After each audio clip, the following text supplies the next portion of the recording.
Here, welcome back to my channel.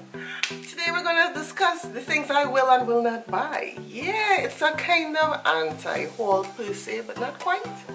So let's just dive in. First thing I want to talk about is the Fenty Beauty Beach Please collection, right? And I will just insert a very pretty picture here.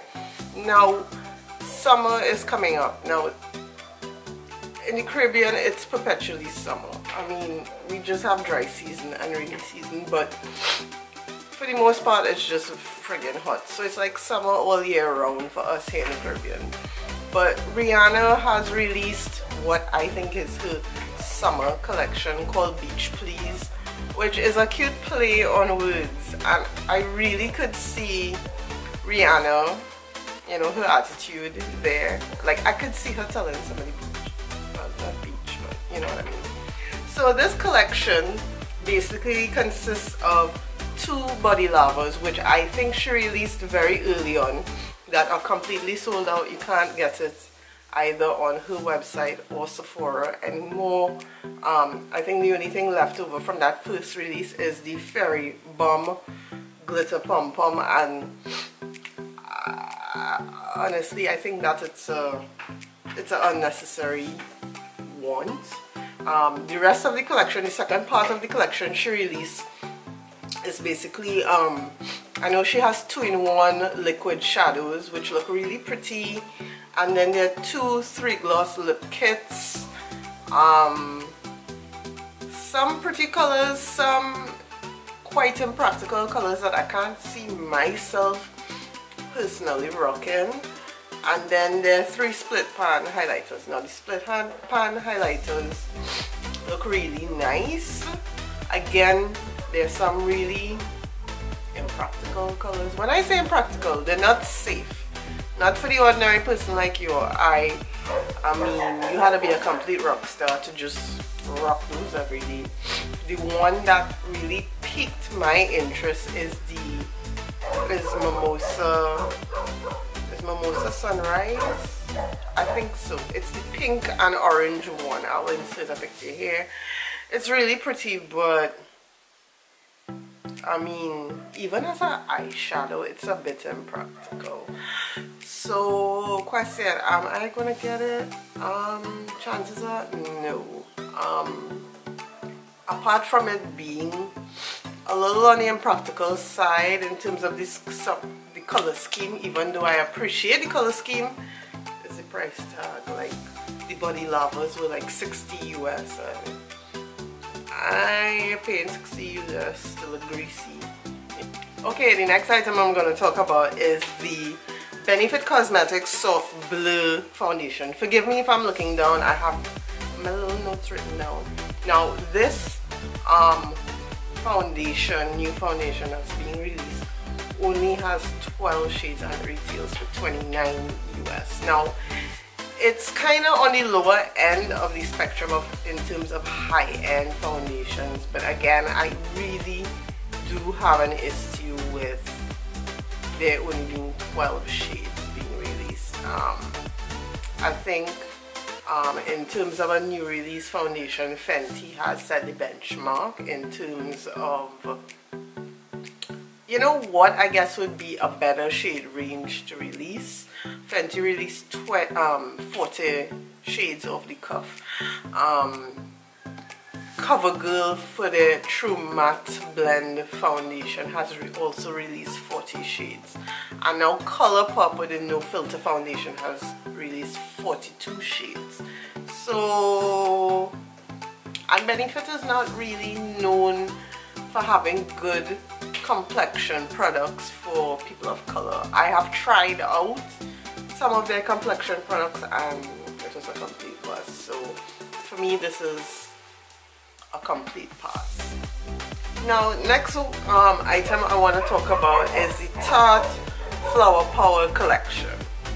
Now, there's so many things I want to say about this collection. My first question would be why? Why Tarte?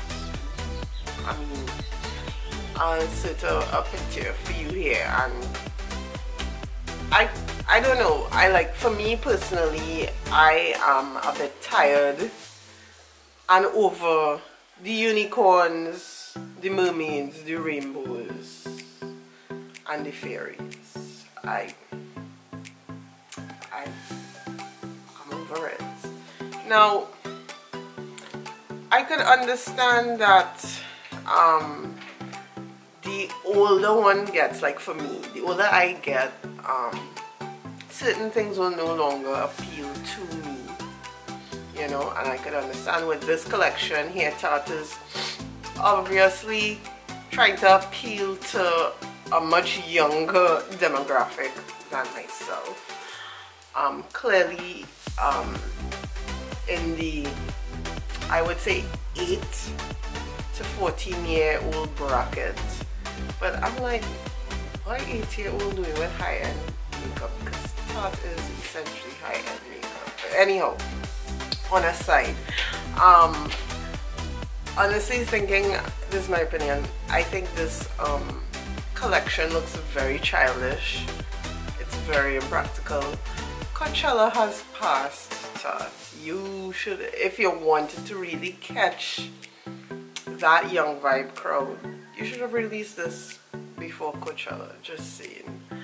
And then for me too, I don't know, I'm just fed up of all these makeup companies, you know, coming out with these limited edition vaults with this exaggerated price point to get all money, because I think the vault itself, if you buy everything together, is 110 US, and I think they still have the unicorn vault, if I'm not mistaken, still selling at Sephora after a whole year. That's to tell you how popular that is. And I could see that going in the sale graveyard eventually, because it's just so impractical, you know. I mean, the concept and the layout of it is very cheesy. This would have appealed to my 8-year-old self, not a grown woman in my 20s. So this Tarte is a hard along. Colourpop released the No Filter foundation. Finally, it released on the 14th of June this month.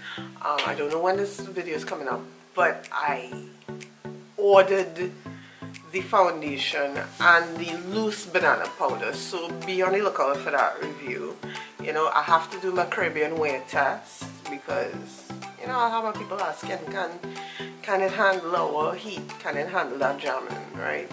But anyhow, they released 42 shades of this foundation, and if you've ever tried a no filter concealer, you would just love the formula. It's supposed to be a thicker formula to the concealer, which I'm pretty excited for, and it's supposed to be a matte finish. Again, pretty stoked for that, because I am a greasy, oily queen, so anything to keep my face intact without looking like a complete grease mess is a-okay for me, right?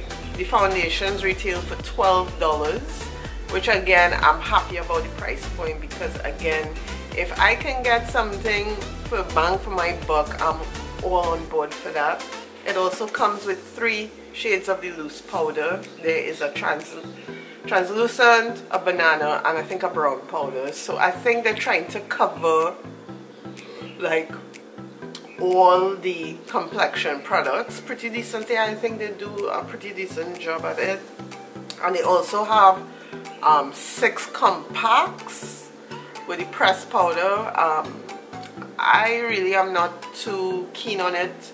The powders are like 9 US, the loose and the compact, so I mean, again, it's a budget friendly price point they set it at. And I think they have 2 foundation brushes. It's like the kind of traditional paddle brushes. I think they're like $8 or $9. I'm really not too keen on the brushes, so, but I really am excited to get the loose powder and the foundation to try out, so be on the lookout for that. Beauty Blender decided to come out with what they call the Sapphire Blue Beauty Blender. Now, this is when you know makeup companies start running out of ideas, because Beauty Blender started off with the pink one, and then it went to the black one, and then they started doing a whole bunch of colors, right? My thing is this, it does the same thing, it's just a different color. So again, I guess it's marketing, you know, for the people who like blue. Now my favorite color is blue, but my concern with this sponge, like why some of the other color sponges save and accept like the original pink and the black, is that these sponges would have a dye added to them to get that color. Now, for those who are avid Beauty Blender users, you would notice like the quality in some of the other colored sponges are not the same as the original or the black. Let me know, because, excuse, I remember it was a couple years ago I bought a Beauty Blender, one of those holiday kits where it had all color Beauty Blenders, and the red one bled. Like, somebody was telling me be careful using the red one because the dye bleeds out and it actually like stains your face, and it did do that, and I threw it away. I don't mess with the red Beauty Blenders. So I'm wary of this one, because again they would have used a dye for this to be blue, and I don't know about you girls, but I really don't feel like looking like Papa Smooth, you know, using a blue Beauty Blender. Okay, now this is one that this release kind of threw me off guard, I like to tell you. This is the Jaclyn Hill and Morphe Palette Vault release. Now, I mean, those who've been following Jaclyn Hill has known she's been going through a lot of personal problems, but I think part of her disappearance would have also been the curating of this vault release.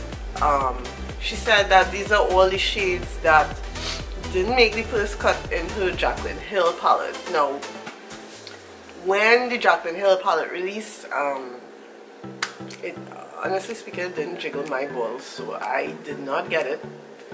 My friend Deidre got it. Sorry, and she was really impressed with the quality of the shadows. Like I don't know if it was the formula or how it's pressed, but she said they performed better than the ordinary Morphe palettes. And I had about 10 of the 35 pan palettes, and I just found they sucked, so I gave them away. So when I saw this vault and how each palette had a color theme, and how nice and big the pans were, and how travel friendly the palettes were, and it had mirrors in it, this really intrigued me. Now, the vault costs $49 US, but you can buy palettes individually for $15 US.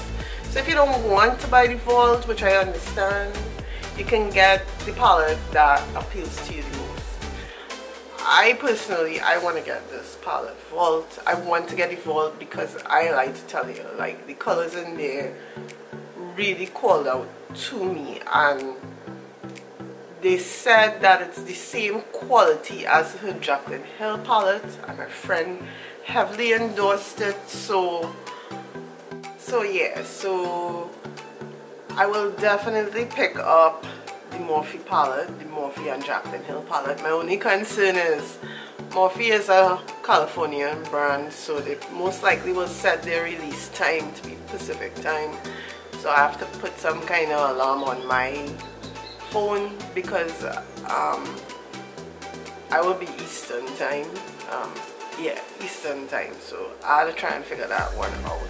I really hope I could get my hands on it before it's sold out, because I could see that selling out. I've only been hearing really good reviews, and people really excited to get their hands on it. Now the next palette that I'm going to talk about is the Urban Decay Born to Run, and I'll just insert a nice little picture here. Now this palette, the color scheme really called to me. Like, I was talking to my friend Deidre and we were just like, look at how pretty this palette is. Like, it has the right amount of neutrals, the right amount of colors. You could transition from very colorful looks to very neutral looks, you know, in a very nice compact palette. And I really appreciated the packaging for once, because I don't know, I guess would have gotten the more sophisticated looking packaging I am. So unlike the Tarte Flower Power Craft, the packaging on the Urban Decay palette really appealed to me. Now this palette boasts of only 21 shadows, whereas I think the Jaclyn Hill is supposed to carry 40 shadows, right? And it's the same price point of $49, and there is no option to kind of mix and match. It's just one flat palette with 21 shades for $49. I was gonna get this, and it's when I saw the Jaclyn Hill vault, I said, Urban Decay, I think I'll put you on pause. So I'm gonna put it on pause. I'm not saying I won't get it. If I'm gonna get it, I'll probably get it at the Sephora VIB sale, where I'll get 20% off on it, because yeah, it's not like a, oh my god, I have to have it, maybe. And the last thing I want to talk about is the Huda Beauty Easy Bake setting powders. Now they have setting powders and they have an Easy Bake setting brush, dual-sided brush. I will insert a picture here for you for reference. Now they're releasing 8 shades of this powder. I'm not too sure how much it retails for, or how much it's going to be retailed for. I think, yeah, I'm not too sure how much this is going to really be released for. I think it might be around $35 or so. I know Cult Beauty, which is a UK website, currently has it for £26, and I think the equivalent might be around 35 US. I could be wrong, so don't hold me to it. It does come in 8 shades and it's supposed to be released on the 2nd of July. I could only imagine how nice and buttery and finely milled powder is. It looks good, and the names are reminiscent of breads and baked goods, because I think one is like banana bread and pound cake and angel cake. Talking about that, I'm getting hungry, but yeah, I would have picked this up, to be honest, but I have gotten so many setting powders this year that really and truly I need to like slow down on my setting powder kick, because I picked up the Patrick Star powder, the Kat Von D powder, the Cover FX powder, the Beauty Bakerie Yellow Flower. What else? I bought the Makeup Revolution banana powder. I'm getting the Colourpop loose banana powder, and I still need to get Amory Beauty's setting powder, and that's a local brand. I'm from Trinidad. It's a Trinidadian brand for my international viewers watching. So I think I did speak about it, but I will put a link to her Facebook and Instagram page if you're interested in her products. I don't know if she sells it internationally, but what she has is so good, like so good. Like, her highlighter has been my go-to highlighter for 2018, you know. But yeah, so that is about it. So I think I'll put a pause on getting the powders because it's permanent. So I think I would prefer to go through and finish up some of my powders first and then maybe purchase it, because it looks really good at the end of the day, and I'm sure it will give the nice airbrushed look. I still have to get her foundation, and I've been on a foundation, primer and powder kick. It's been ridiculous.